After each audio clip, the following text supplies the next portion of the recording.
Dalam beberapa tahun terakhir ini, lebih dari 160.000 orang meninggal bukan karena serangan militer, tapi karena serangan virus. HP kita, komputer kita diserang oleh cyber attack. Lebih dari 800 juta cyber attack. Perdagangan manusia, perdagangan anak. Bagaimana perempuan, anak-anak menjadi korban, lebih dari 3.000 orang. Dan narkoba menyerbu Indonesia. 4,8 juta orang terpapar narkoba. Keluarga-keluarga kita menderita karena narkoba ini. Dan itu pedih sekali. Itu tingkat keluarga. Pencurian ikan, pencurian pasir, itu menandakan bahwa kita kebobolan.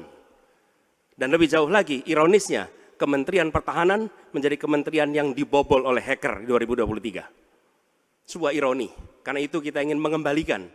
Dan 700 triliun anggaran Kementerian Pertahanan tidak bisa mempertahankan itu, justru digunakan untuk membeli alat-alat alutsista yang bekas.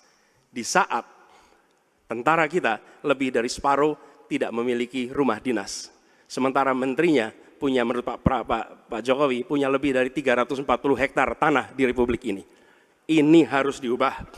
Tambah lagi, food estate singkong yang menguntungkan kroni, merusak lingkungan, dan tidak menghasilkan.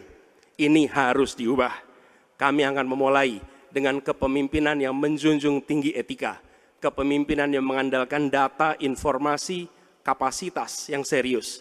Kita ingin Republik ini berperan di level global, dijaga secara serius untuk rumah tangga, untuk nasional, sehingga kewibawaan kita adalah kewibawaan berdasarkan kekuatan. Untuk itu kita butuh perubahan.